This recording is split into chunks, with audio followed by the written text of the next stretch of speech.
Okay, so what if I told you there's a single kind of mysterious number that some of the world's greatest minds believe is fundamental to our very existence? I mean, a number that seems to be woven right into the fabric of reality itself. It's a story that might just change how you see, well, everything. So let's dive in.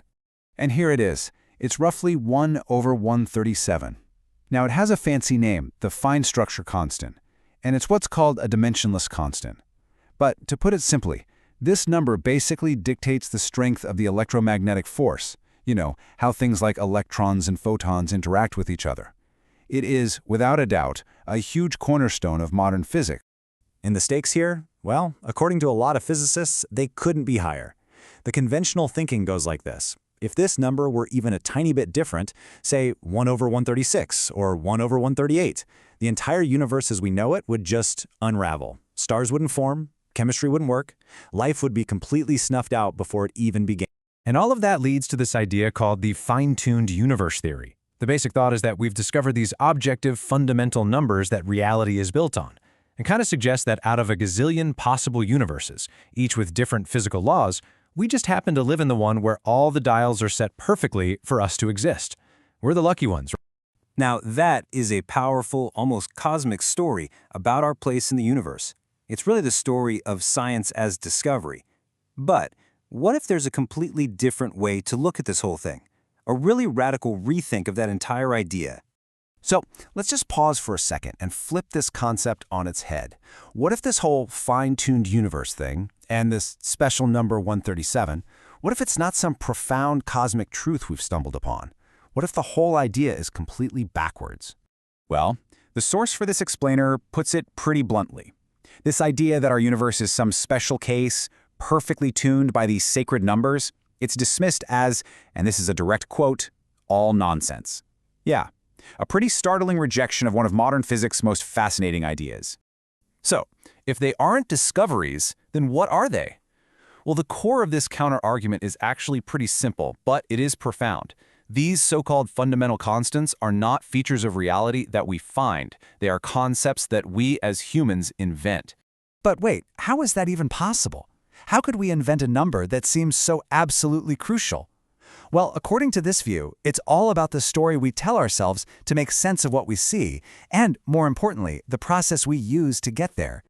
And this really gets to the heart of two totally opposing worldviews. See, on one hand, you have the physicist's story.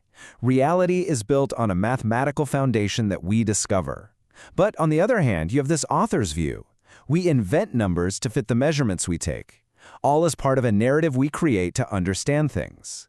In this view, the universe isn't fine-tuned. Reality just is. Here's how this logic apparently works. Step 1. We start with an assumption, a hypothesis about how things work. Step 2. We build a tool, an apparatus designed specifically to test that assumption. Step 3. We run our experiment, we get a result, and then, Step 4, we invent a number, like 1 over 137, to describe what our tool just told us. You see? The number doesn't even exist without our whole process of looking for it in the first place. So the big idea here is that science itself isn't necessarily about uncovering some ultimate capital T truth. Instead, it's a powerful story, a framework we create to make sense of the world as we are able to perceive and measure it. Our description of reality is not the same thing as reality itself. Okay, so if our numbers and laws are just part of our own story, what does that mean for our understanding of the bigger picture?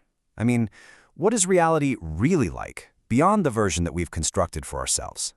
And this view takes things even a step further, and it's a wild one. It suggests that the very act of dividing reality, of separating it into discrete objects and forces and numbers, is something we do. It's a human imposition. In its true state, reality might actually be a seamless, undivided whole. And it goes even deeper than that. We love to think of ourselves, or our scientific instruments, as these separate observers looking at an external world. But according to this idea, that separation is an illusion. The act of measuring something actually affects the thing being measured. The observer and the observed are all tangled up together, part of the same undivided reality. So the crucial takeaway is this. Numbers like 137 aren't some cosmic truth. They're relative to our perspective. They are characters in the human story of science, not the bedrock of existence. As the source says, reality itself doesn't care one bit about the number 137. Reality just is. And that leaves us with a final, absolutely fascinating question to chew on. If our most fundamental scientific constants are just inventions, tools that we use to tell a very human-centric story about the cosmos, then what does reality itself, without us as the narrators, actually look like? What is the universe when no one is looking?